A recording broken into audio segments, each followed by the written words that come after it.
Deus está cuidando de você a cada momento. Nunca te deixará, nunca te abandonará. Hoje a Meire, né, que nós oramos por ela, que fez aquela cirurgia complicada de coração, está aqui com o esposo Everton, com a Daniele, tá aqui junto com a gente, eles são moram em Boa Vista, mas nós oramos, já foram muitos anos daqui, e graças a Deus aí, pelo sucesso, né, da cirurgia, pela mão de cura do Senhor, nós agradecemos a Ele por isso. Há pouco, né, o coral cantou sobre abraçar, como é bom abraçar, cantar essa família aí. A minha pergunta para você: você já deu um abraço no seu irmão hoje? Já deu um abraço? Não na sua esposa, um amor fraternal, uma outra pessoa, da igreja, da igreja. Já, é hora de dar um abraço, Se for homem com homem, um tapinha nas costas já vai bem. Negócio de abraço, né, não fica muito bem não, Olha aí, um aperto de mão, um sorriso, né?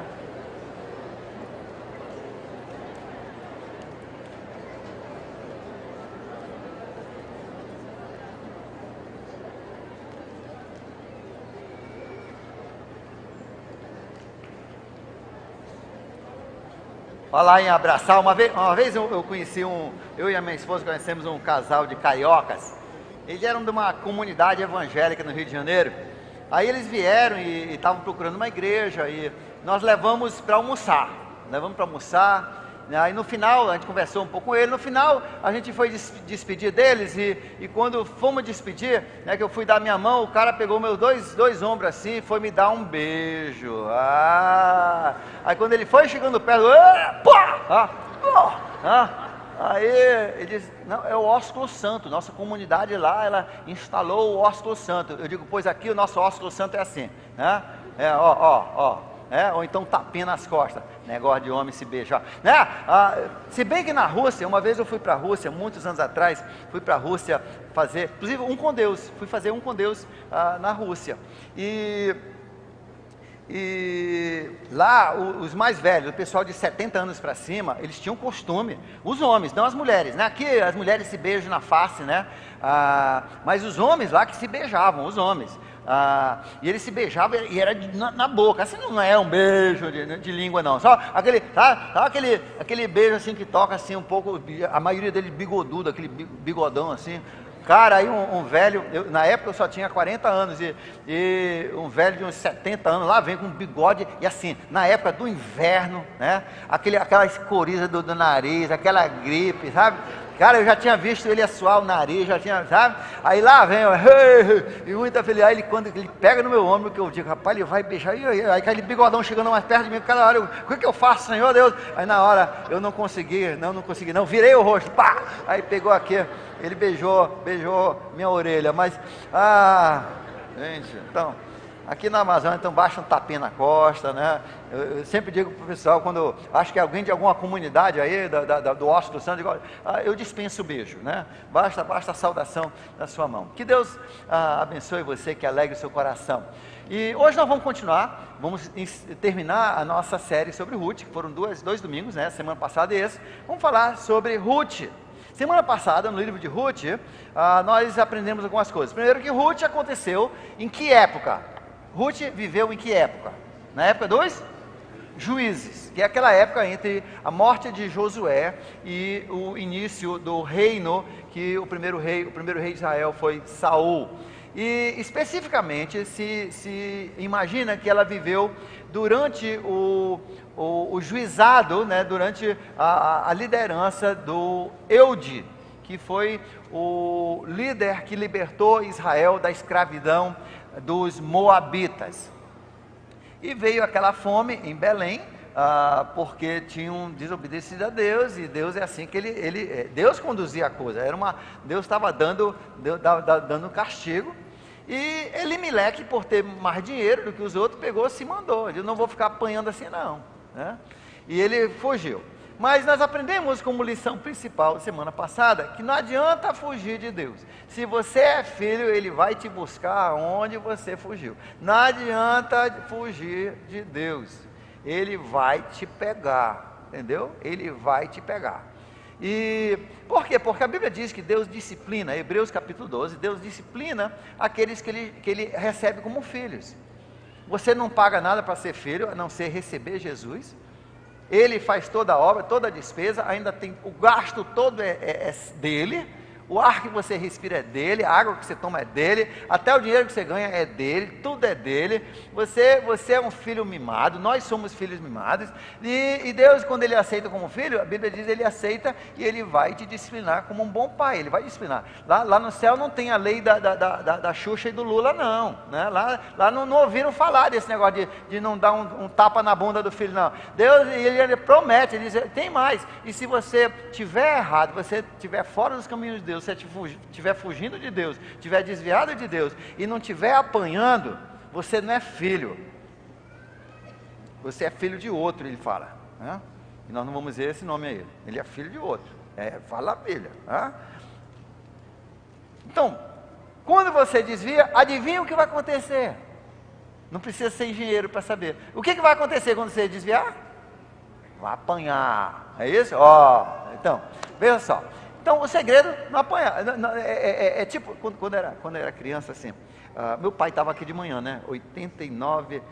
94 anos, e assim, meu pai também não tinha lido, ele não conhecia essa lei do Lula e da Xuxa, né? Nem da rainha lá da perdição, da Dinamarca, aliás, né?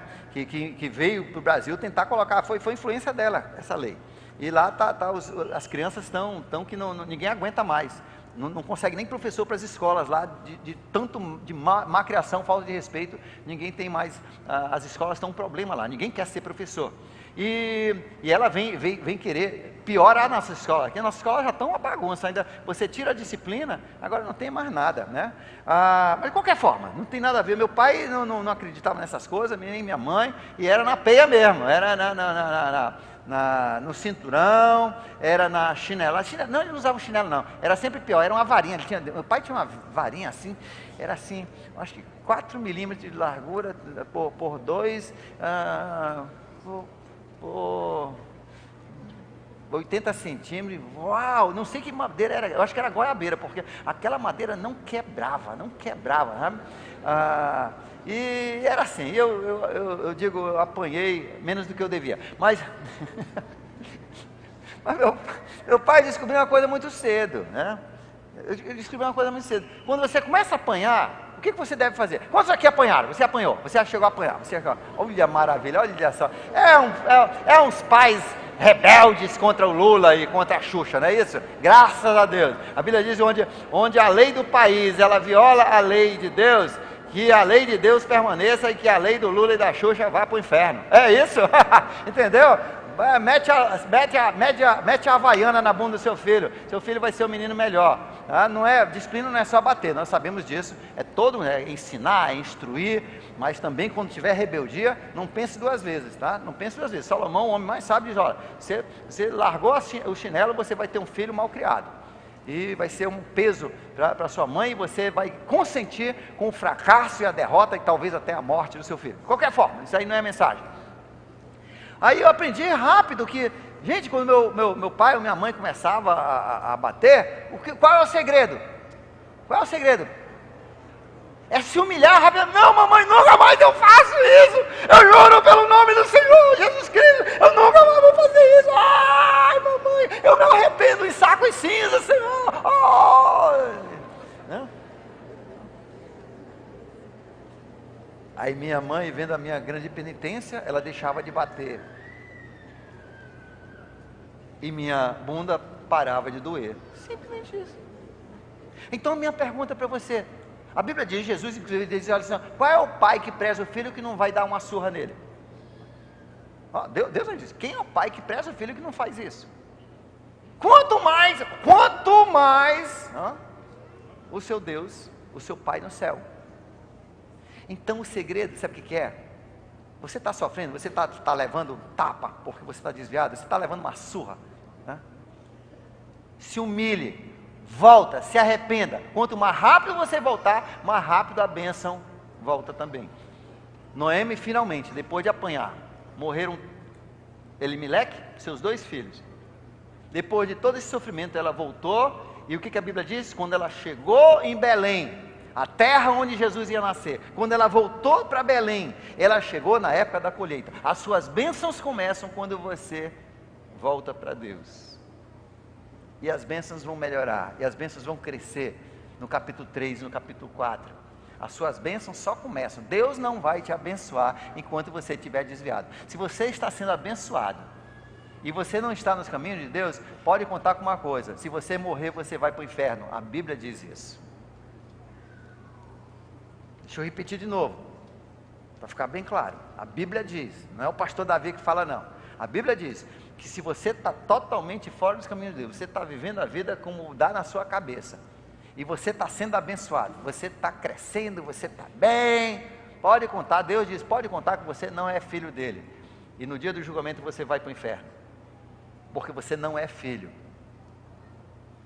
Porque se você for filho, você vai apanhar, e você vai voltar de um jeito ou outro, nem que Deus te arranque pelos cabelos de volta para o céu, entendeu? Esse é o pecado para a morte que João fala e que Paulo fala. Segunda lição que nós aprendemos aqui em Ruth é que Ruth volta para com Noemi, órfã fica em Moabe, e Ruth volta, e vendo aquela situação, Noemi não tinha mais nada, estava vivendo de caridade, ela já era velhinha, e era ruim a vida para as velhinhas, que não tinham filhos, numa sociedade rural, numa sociedade que dependia das plantações e do gado, principalmente as ovelhas. Então ela disse para sua nora, ela disse: olha, aqui em Israel tem uma lei, e nós falamos sobre isso, uma lei para ajudar os pobres. Na época da colheita, os pobres, eles podem seguir os colheiteiros, conforme eles vão cortando com a foice, e forem fazendo os feixes, o que cair, é proibido eles juntarem, e você vai atrás, e você vai juntando aqueles grãos, aquelas espigas, e você vai jogando na sua sacola, e no final do dia, eles ainda tinham o direito de debulhar lá nas pedras do lugar, eles debulhavam, socavam, e levavam a cevada ou o trigo para casa, para eles poderem sobreviver. Era uma lei que Deus havia deixado para proteger e guardar os pobres, e Deus ainda disse: quando não tem pobre, serve para os passarinhos, os passarinhos vão comer, nos cantos, nas esquinas dos terrenos, das plantações, não podia cortar também, aquilo ficava para os pobres cortarem e se alimentarem. Sempre a ajuda do governo tem que ser associado a trabalho, sempre a ajuda do governo tem que ser associado a trabalho. Coloque isso na sua cabeça, você que vai ser um político, Essa é a ordem de Deus. Não se dá dinheiro de graça aí, pega de um e dá para outro, não. Tem que ser sempre atrelado ao trabalho, porque aí, senão você tira a dignidade do ser humano criado na imagem de Deus, e você vai corromper a sociedade. Então, a Ruth, ela vai e trabalha, e ela termina, por jesucidência, ela termina no campo de Boaz, ela está colhendo no campo de Boaz. E justamente na hora que ela entra no campo de Boaz, para começar a colher, aparece quem? Quem é que Deus manda? O justo, o próprio Boaz, o dono, que era inclusive parente da Noemi, mas a Ruth não entendia de nada, ela não sabia disso. Era Deus, é Deus cuidando de você, você entendeu? É Deus cuidando de você, é Deus cuidando da Noemi. Noemi tinha voltado, ela estava na bênção de Deus agora. Ruth tinha deixado tudo para agora achar refúgio nas asas, sob as asas de Deus, o Deus de Israel, e Deus estava cuidando dela. Deus tem cuidado de você. Então ela está colhendo, e chega o Boaz, e Boaz era velho, Boaz devia ter de 65 a 70 anos, Ele era bem mais velho que ela devia ter uns 30, 32 anos, No máximo 35. E Boaz bateu logo o olho nela, porque ela era bonita. Nós vamos já, ela era bonita. Ela tinha, ela teve essa sorte, sorte assim no termo de homem, porque a mulher bonita tem mais vezes com homem. Você sabe disso, Você que é bonita sabe disso, você que é feia também, infelizmente é assim. Mas um dia todo mundo vai ser bonito. Um dia todo mundo vai ser bonito. E ele bateu o olho nela, e disse, quem é essa daí? Aí alguém falou assim, é a Moabita que voltou, a viúva, voltou com a Noemi. E aqui as engrenagens do seu Boaz começaram a engrenar. Ele era solteiro, a esposa já tinha morrido, parece. Mulher bonita, ele era velho. E ele já estava pensando, rapidamente ele começou a pensar. E ele então chamou o pessoal de o seguinte, essa moça aí, eu não quero ninguém tocando nela, ninguém mexe com ela. Ele chamou a moça, olha o seguinte, aqui você vai tomar água aqui, da nossa água, dos trabalhadores. Eu soube que você fez muito bem a sua sogra, e eu quero te parabenizar por isso, então tome água aqui, quando estiver muito quente, pega aqui essa sombra. E na hora do almoço ele chamou ela para lanchar com ele, né? Ela veio, lanchou, uma delícia, pão com vinagre. Eu estava até pensando em abrir um restaurante, pão com vinagre, né? Será que ia dar certo? Pão com vinagre. Aí depois deu uns grãos tostados. Eu espero que os grãos tostados fossem melhor do que pão com vinagre. Mas de qualquer forma, comeram lá e no final, quando ela saiu para colher de novo, aí ele chamou o pessoal que estava colhendo. Olha, é o seguinte, essa moça, ela não entende muito das nossas leis, então é possível que de repente ela se precipite e tal, e ela pegue espigas e ela corte alguma coisa ali, coloca ali, que não é da área permitida, que ela vai entrar, que ela não conhece ainda bem a nossa cultura. Então, tem o seguinte, se ela entrar no meio do campo mesmo, não tem negócio, deixa ela, e não fala nada para ela, deixa, entendeu? Deixa ela, não importune, não fale que está errado, não manda ela sair de lá, não, deixa ela entrar, entendeu? Olha só. Mas olha só a lição que nós temos, gente, aqui na igreja, eu falo agora para anfitriões, você que ajuda a controlar nossas multidões, né, e nossas pessoas, isso é importante. Quando vem uma visita, vem uma pessoa nova na fé, gente, você tem que ter flexibilidade, você tem que ter jogo de cintura. Sim, nós temos regras, nós somos super organizados aqui, em tudo. Nós temos a nossa entrada, a nossa saída, nosso trânsito, tudo. Mas quando a pessoa é novo na fé, é um visitante, você tem que ter jogo de cintura. O cara quer botar não, mas eu quero botar o carro aqui, só não deixa ele botar aqui no lugar que vai atrapalhar o trânsito, mas você dá um jeito, o pessoal do estacionamento, o pessoal dos anfitriões, tá bom, não, na verdade não é aí, mas não tem problema não, você é visitante, fique bem aí, quer sentar embaixo da corda, até senta embaixo da corda, se quiser eu até amarro você, não tem problema não, né? A gente tem que ter essa flexibilidade. Alguns anos atrás aconteceu uma coisa engraçada, quando eu contei a história hoje, aí eu olhei e até vi o irmão. Durante o sonho de Natal a gente é muito rigoroso, por quê? Porque senão o pessoal pega uma pessoa, senta aqui, todo mundo quer sentar, e termina com vazios e a gente pega pouca gente, né? E a gente precisa lotar o auditório porque é muita gente esperando lá fora nos nossos grandes eventos. Aí foi dado ordem, né, que ninguém entra pelas portas laterais, né, durante o show, etc. Aí um jovem que trabalhou nessa parte, se empolgou com isso, quando terminou o sonho, aí vieram nossos cultos normais como esse, e ele ficou com aquilo na cabeça, ninguém sai por essas portas. Aí ele estava naquela porta dali. Aí um irmão que tem uma deficiência muito séria de movimento, ele se movimenta com muita dificuldade, ele anda assim, é um sacrifício ele andar, ele estava apertado, entendeu? Precisava fazer xixi. Ele estava aperreadíssimo, ele estava tentando chegar lá na porta, quase para se urinar, chegando lá. Aí quando chegou perto da porta, para tentar ir naquele banheiro mais próximo, aí o jovem disse, não, aqui você não sai não, aqui tem que sair lá por trás. O cara se urinou todinho. Gente, isso, primeiro, é falta de bom senso, né? Isso é falta de bom senso, né? Tomara que esse cara também um dia esteja apertado, mas do outro tipo, sem ser urina, outro, né? E que também alguém não tenha a chave da porta do banheiro, né? Só para ele aprender a lição. De qualquer forma, não, ele depois entendeu. Mas nós temos que ter essa flexibilidade, é uma lição para a gente. Quando as pessoas são novas, tem que ter essa flexibilidade. Um dia eles vão aprender como é que é a ordem, que ordem e decência é melhor do que desordem. Mas essa paciência nós precisamos ter com os que a Bíblia chama os pequenos. Bem, ela vai para casa com 40 litros de cevada. Noemi diz: minha nossa, o que é isso, filha? Onde é que você colheu tudo isso? Ela já estava pensando, a polícia já vai ter chegado aqui, vai chegar aqui porque eu acho que ela andou pegando, entendeu? Pegando lá dos montes, já pegar tanto assim, porque o normal era talvez 10 litros num dia, talvez menos. Ela com 40 litros, chega lá, vinha... Aí a Noemi, o que foi isso? Ela disse: olha, foi o seguinte, eu fui colher e Deus abençoou, olha só isso aqui, foi lá onde eu vi, tinha montes lá caídos na minha frente.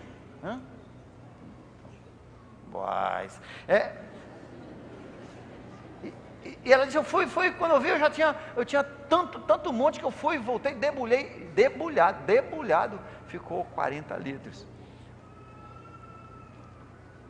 Noemi disse: abençoado seja o nome do Senhor, que não se esqueceu de nós, não se esqueceu. Olha o que ela diz no verso 20, Noemi exclamou: seja ele abençoado pelo Senhor, falando de Boaz, que não deixa de ser leal, o Senhor que não deixa de ser leal e bondoso com os vivos e com os mortos. E acrescentou: aquele homem é o nosso parente remidor, o nosso parente resgatador. O que é isso?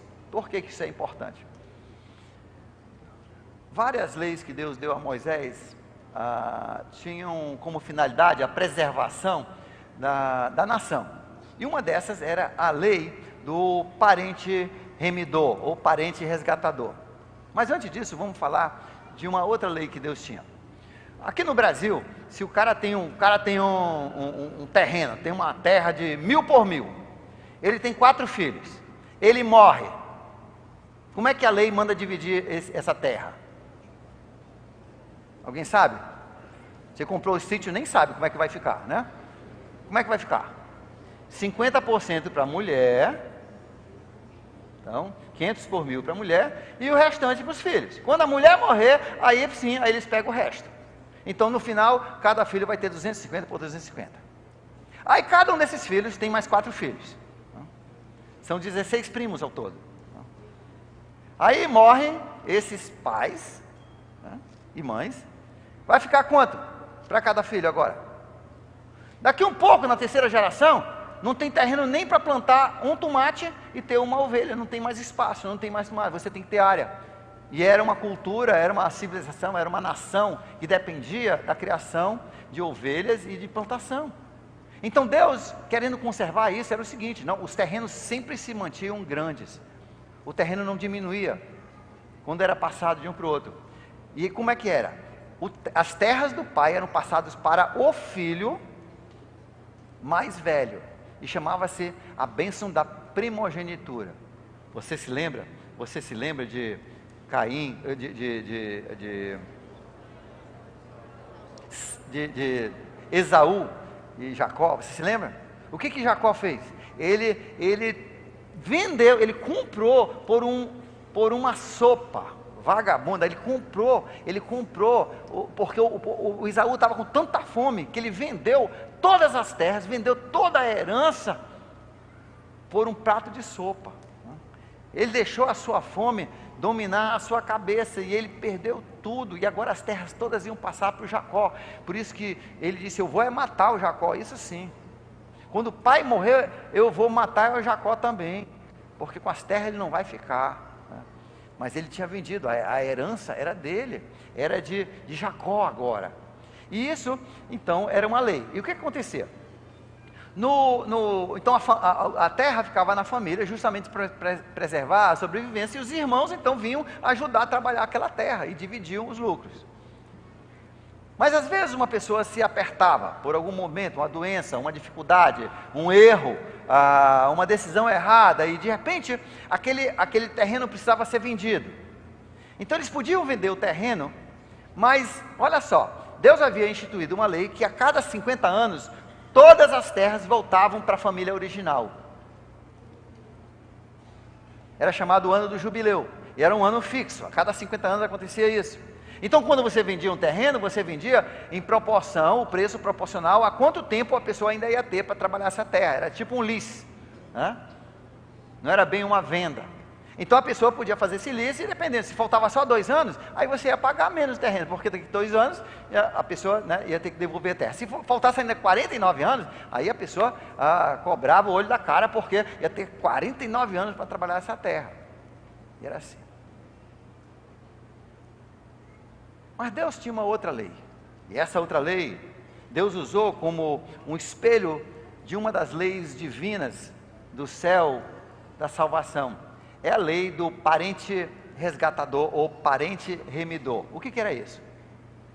Digamos que eu comprasse um terreno aqui do pastor Wagner. Aí ele estava em maus lençóis, tinha feito umas decisões, e não, vamos virar ao contrário. Eu me vi em maus momentos, eu vendi meu terreno, vendi para ele, lá por um bom valor, porque eu precisava pagar dívidas, eu estava enrascado. Aí, daqui 4 ou 5 anos, de uma forma ou outra, eu consegui me levantar, eu consegui de novo me erguer. Então a lei dizia que ele era obrigado a vender de volta para mim, sim, com os juros, com um valor mais alto um pouco, mas ele tinha a obrigação de vender isso para mim. Mas mesmo se eu não tivesse o dinheiro para comprar o terreno, mas aqui o meu outro irmão, meu irmão de carne, ou então um parente muito próximo, o meu tio, ele tinha o direito de chegar e dizer: Davi, eu vou comprar esse terreno de volta para ti, porque desse jeito não vai ficar bem para a tua família. Eu vou lá, vou pagar para o Wagner o valor do terreno e eu vou te devolver. E ele tinha esse direito, e o Wagner, no caso, era obrigado a vender o terreno, porque Deus queria preservar a subsistência de cada família. Quando aparece aqui, quando ela diz assim: que bênção, ele é nosso parente resgatador, é que ele era um dos que poderia comprar de volta a parte que ela e o Elimeleque venderam, né, quando entraram em apuros, naquela questão. Então ele era um dos que tinha esse direito.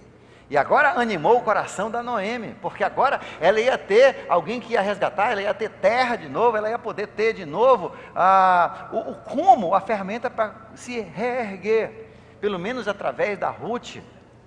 Mas dentro dessa lei tinha um outro problema também.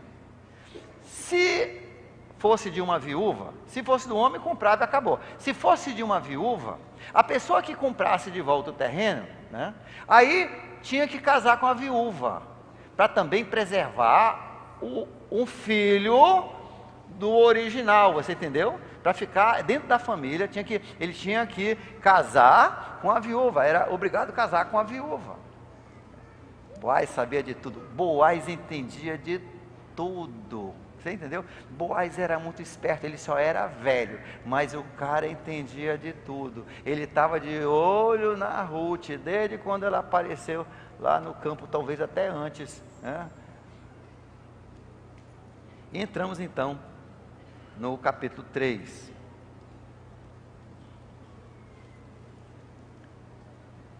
Certo dia, Noemi, a sogra, lhe disse: minha filha, disse para Ruth, eu tenho que procurar um lar seguro para a sua felicidade.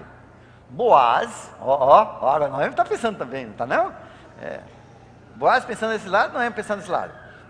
Olha só, Boaz, senhor das servas com quem você esteve, é o nosso parente próximo, parente remidor.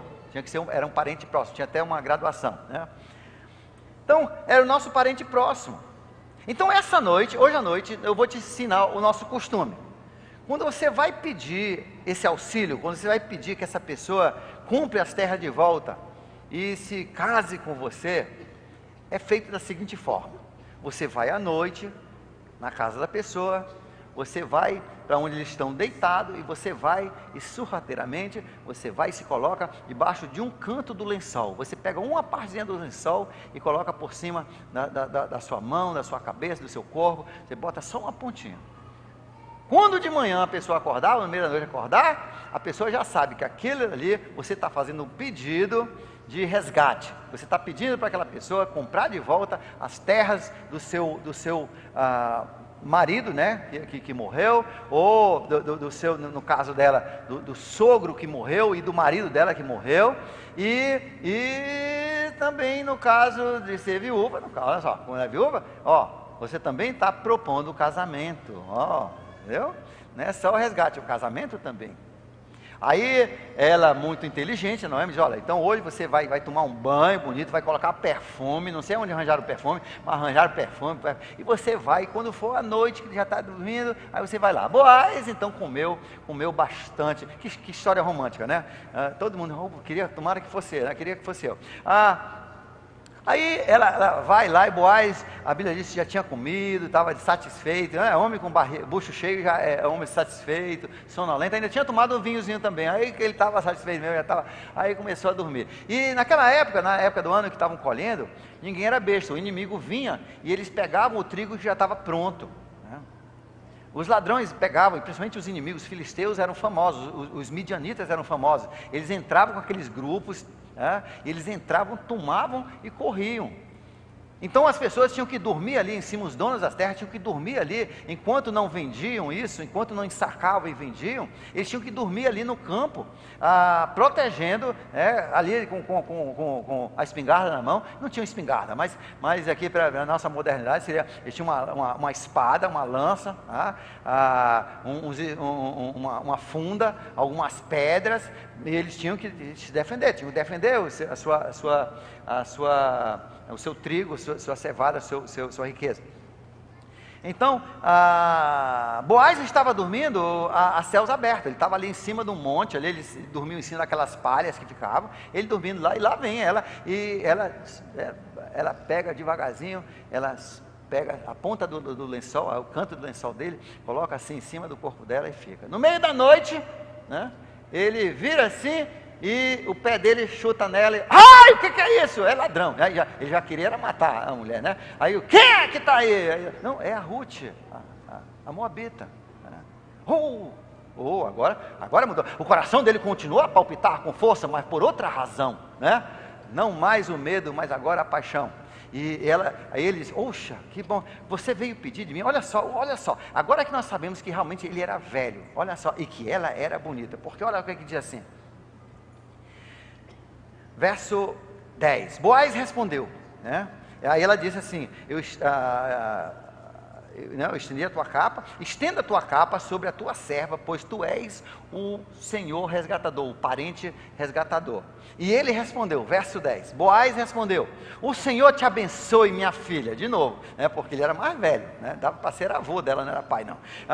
Boaz respondeu: o Senhor te abençoe, minha filha, este seu gesto de bondade é ainda maior do que o primeiro, pois você poderia ter ido atrás de mais jovens, olha só, ele entendia, você poderia ter ido atrás de mais jovens, ricos ou pobres, qualquer um desses teria casado com você. O que isso me diz, da Ruth?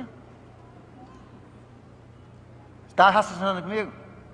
Quando a mulher pode casar com quem ela quiser, o que isso diz? O que isso diz? As mulheres estão tudo caladas, os homens vão falar, não? Se a sua mulher estiver perto, não fale não. O que isso significa, homens? Que a mulher não era só bonita, era linda, né? E você podia ter escolhido qualquer um, e você veio me escolher um velho, sim, mas velho rico. Eu sempre digo para as meninas, né? Eu sempre digo para as meninas, olha, a pessoa diz assim, pastor, você acha que tem problema eu casar com um cara assim muito mais velho do que eu? Eu digo, olha, contanto que ele seja rico, eu acho uma boa ideia, né?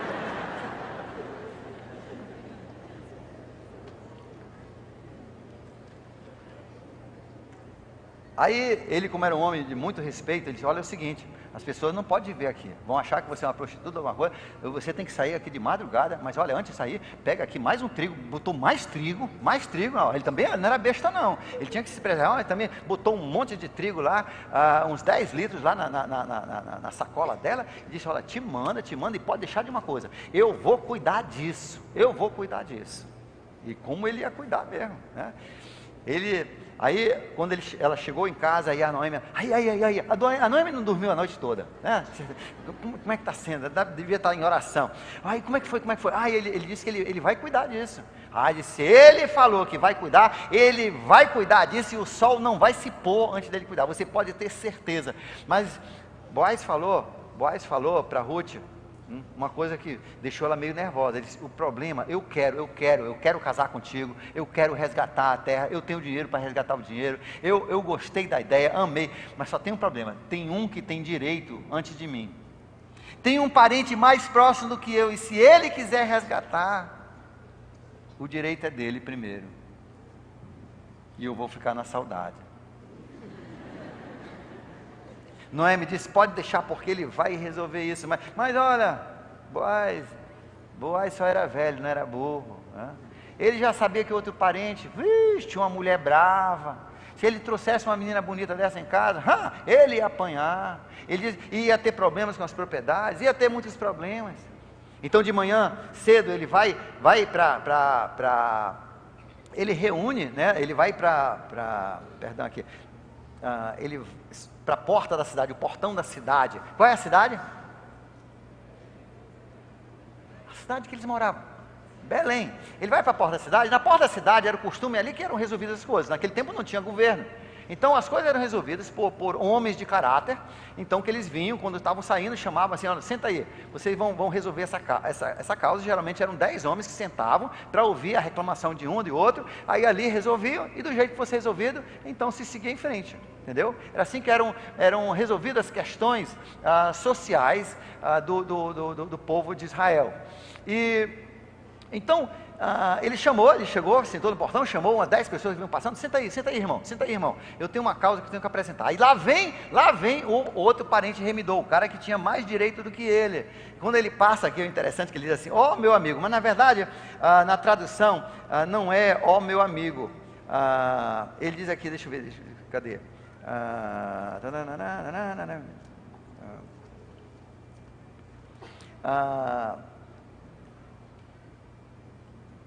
Cadê? O versículo saiu, foi da página?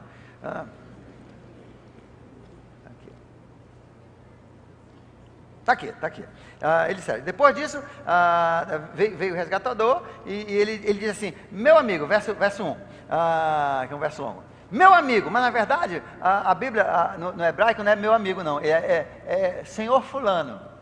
Ele chama o nome da pessoa, mas a Bíblia não queria colocar o nome da pessoa, porque aí era uma vergonha, porque o cara pagou o maior mico, porque ele deixou de ser um descendente de Jesus, entendeu?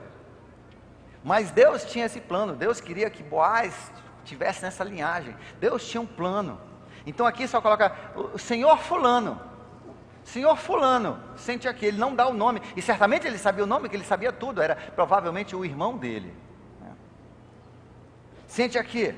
Ele então apresenta a situação, Noemi que voltou de Moabe, né? Ela tem aquele terreno que alguém tem que resgatar, e eu pensei que eu devia apresentar esse assunto, porque está na hora disso acontecer, está na hora de a gente resolver esse problema dela, e eu sugiro então que você adquira esse terreno se você quiser, porque você é o primeiro da linha, mas se não, fale, porque eu vou resgatar, eu tenho interesse em resgatar esse terreno.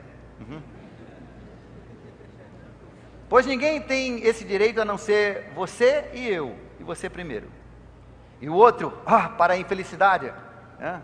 Já pensou se a Ruth estivesse ali, eu acho que ela ia desmaiar. Ele disse, o outro que ela nem conhecia, né? Disse, eu resgato. Mas Boaz não era besta. Boaz sabia que esse cara estava complicado, ia ter uma complicação na família dele, ia ter problema. Aí ele disse assim, e mais uma coisa que eu esqueci,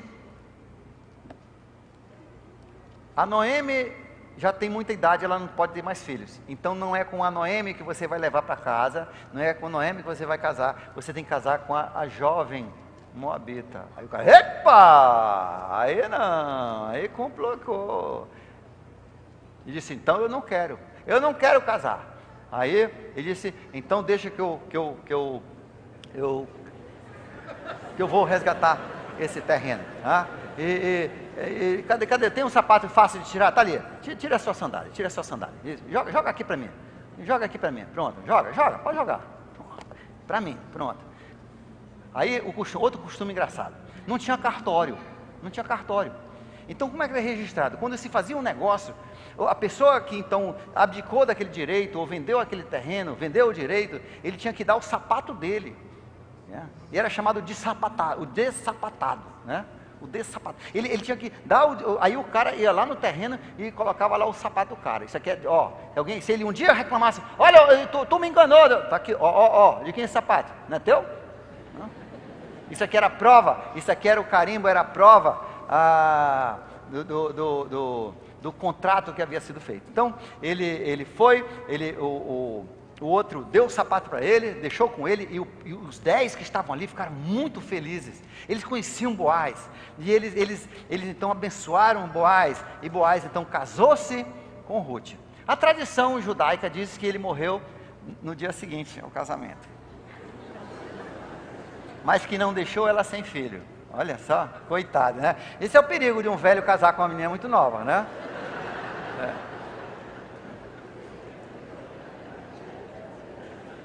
Passe pelo menos no cardiologista antes, né? De qualquer forma, eu não sei se ele morreu, eu tenho a impressão que ele morreu um pouco cedo, né? Mas morreu feliz, entendeu? Morreu feliz. Boaz casou-se com Ruth, verso 13 do capítulo 4, e ela se tornou a sua mulher, e Boaz possuiu, né? Ele fez amor, então o homem era velhinho, mas era tinindo. E concedeu a ela que engravidasse dele, e desse luz a um menino.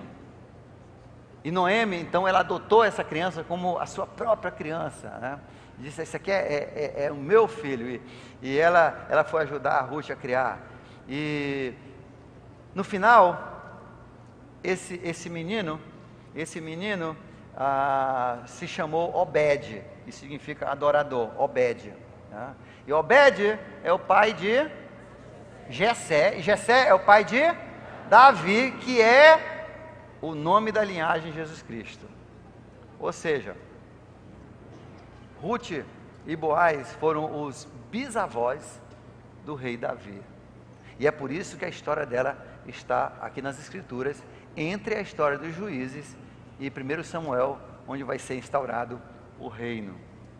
De qualquer forma, o que Deus quer nos ensinar nessa parte do parente remidor, no livro de Isaías,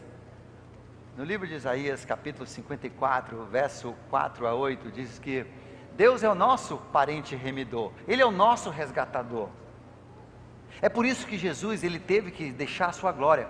Jesus, como Deus somente, ele não podia morrer pelo pecado da humanidade. Por isso Jesus teve que se tornar carne, para poder ser parente, ser da mesma linhagem humana, ter o mesmo DNA, ter o mesmo, né, a mesma formação de cada um de nós. Nós temos isso em comum com Jesus Cristo. Então ele teve que se tornar carne, ele teve que se tornar humano, para poder ser o nosso parente remidor. E é isso que Deus queria ilustrar com essa lei, quando ele deu essa lei para Moisés. Em Isaías, então, ele fala assim: Deus é o nosso parente remidor. Deus tem cuidado de você, Deus quer resgatar aquilo que você perdeu. Aquela herança que um dia nós perdemos para Satanás, por causa do pecado original, e depois pelos nossos próprios pecados, né? Pela fragilização que ficou com o pecado original, nossa tendência ao pecado, aquilo que nós perdemos, aquela herança com Deus, de vida eterna, de viver com Deus para todo sempre, de nunca mais morrermos, de nunca sermos separados desse planeta maravilhoso, e de tudo aquilo que Deus tem para nós. Deus então, ele resolveu resgatar isso para a gente, e nesse resgate também, houve uma união. Paulo chama de casamento com Deus. Houve uma união, há uma união, quando se volta e ele se torna o seu parente remidor. Deus quer ser o seu parente remidor. Saiba ou não saiba, você perdeu tudo. E a prova que você perdeu tudo é que quando você morrer, você não leva nada. Você não leva nem seu corpo. Mas esse não é o plano de Deus. Deus quer te resgatar. E Jesus veio para o mundo para resgatar aqueles que haviam perdido tudo. Ele veio ser o teu parente remidor. Agora a Ruth podia ter se recusado. Ela podia ter dito: não, eu não quero casar com esse velho. Eu não quero ele. E ela teria ficado com a herança perdida. Ela não teria readquirido a herança.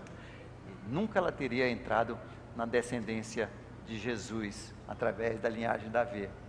Veja só, ela terminou uma moabita, que era um povo repulsado por Israel, que Moisés havia condenado a 10 gerações de não poderem entrar, a serem judeus. Ela se entrou pela porta dos fundos. Ela entrou e ela se tornou judia pelas portas do fundo. Aquela que não era permitido, terminou se entrando não somente em Israel, no povo israelita, ela terminou se tornando parte da linhagem que ia um dia nascer Jesus.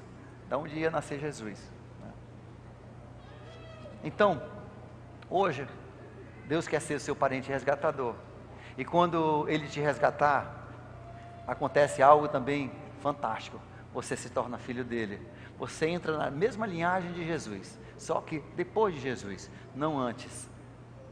Ruth entrou antes, você entra depois. E um dia você vai conhecer o seu parente resgatador. Você diz, pastor, eu preciso ser resgatado. Eu preciso de volta à herança que eu perdi. Eu preciso da minha vida eterna. Eu preciso disso que eu perdi. Então a Bíblia diz que Jesus veio e morreu na cruz para pagar o preço do seu resgate. E ressuscitou. E a ressurreição prova que o pagamento foi suficiente. E que agora está em conta. Esperando ser depositado na sua conta. Se você assim aceitar. Se você assim quiser. E quando Ele te resgatar. Quando você receber o resgate dEle. Junto com isso. Você se torna filho de Deus. João capítulo 1, verso 12. Você diz, como é que eu faço isso? Como é que eu digo para Ele que eu aceito Ele como meu parente resgatador? Que eu aceito Ele como meu resgate? A Bíblia diz em Romanos capítulo 10, versos 9 e 10. Que com a nossa mente, com o nosso coração, nós cremos na obra de Jesus, que Ele nos amou, que Ele nos criou para si, e que Ele morreu na cruz e ressuscitou, para poder ser nosso parente remidor. E com a boca se confessa Jesus como Senhor. Assim como Noemi pegou aquela ponta do lençol, e quando ela colocou por cima do seu corpo, ela estava dizendo, eu quero que tu sejas meu marido, eu quero que tu sejas aquele que vai me guiar, que vai me dirigir, você vai ser o meu Senhor. Eles chamavam de Senhor naquela época o marido. E assim também quando nós vimos ao Senhor, a Bíblia diz que nós dizemos, eu te quero também como meu Senhor. Tu és o chefe, tu serás o chefe, eu serei o subordinado. Eu te quero em minha vida sim. Se você nunca pediu, se você nunca aceitou o resgate do Senhor Jesus, hoje isso pode acontecer para você. Só nesse dia já foram 51 pessoas, só hoje 51 pessoas pediram o resgate do Senhor Jesus aqui nesse auditório. E agora é a sua vez. Vamos baixar nossas cabeças. Se hoje você entende que você não tem como resgatar a sua própria vida, que você não tem como pagar os seus pecados, nunca. Pagar os seus pecados só quando você for para o inferno. Jesus quer te resgatar. Ele quer tirar isso que você perdeu, Ele quer pagar por você. Ele morreu por você. A Bíblia diz que Ele foi com alegria para aquela cruz, porque Ele sabia que era para resgatar você. E hoje você só precisa receber. Como? Crendo, se você já crê naquilo que Jesus fez por você. Só falta agora você dizer, você pedir. Como Ruth foi lá e fez o pedido, você agora tem que pedir. Você tem que dizer, Jesus, eu quero que você me resgate. Eu quero você na minha vida. Fale isso para Deus. Fale com as suas próprias palavras. Fale para Deus com toda a sinceridade de coração. E no livro de Lucas capítulo 11, verso 13, Jesus disse que quem fizer esse pedido com sinceridade, Deus jamais vai deixar de atender o seu pedido. Hoje serás resgatado, receberás de volta a sua herança, e você se tornará filho de Deus. E só o futuro dirá as maravilhas que Deus tem guardado para você. Fale com Deus. Se hoje esse é o seu desejo, eu vou pedir que você faça mais uma coisa. Eu vou pedir que, se hoje você pediu Jesus para ser o teu resgatador, eu quero que você nunca fez isso antes, levante a sua mão bem alto para o céu, dizendo, hoje eu pedi Hoje eu estendi o lençol dele sobre mim, pedindo a salvação dele. Levante a sua mão. E um dos anfitriões vai dar a você uma fichinha. E você vai preencher essa fichinha e colocar ali o seu nome. Embaixo tem assim, que decisão você tomou? Você vai anotar ali, você vai colocar um X onde diz, aceitar Jesus como meu Senhor e Salvador.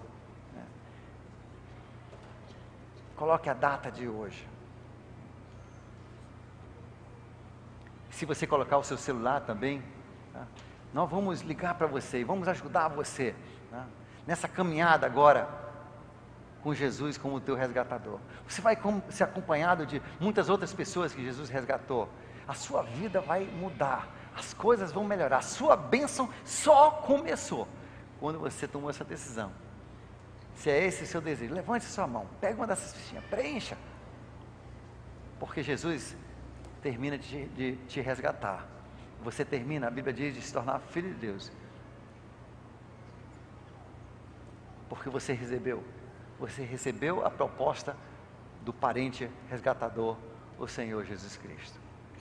Pai querido, abençoe aqueles que hoje estão tomando essa decisão, abençoe, guarde, que eles possam, Senhor, encontrar essa vida nova, que eles possam celebrar essa vida nova, que eles possam preencher essas fichas, que nós possamos, com aqueles que já fizeram isso antes, ajudá-los, Senhor, a crescer e descobrir as maravilhas que tens, Senhor, para os teus filhos, aqueles que entraram agora na tua herança.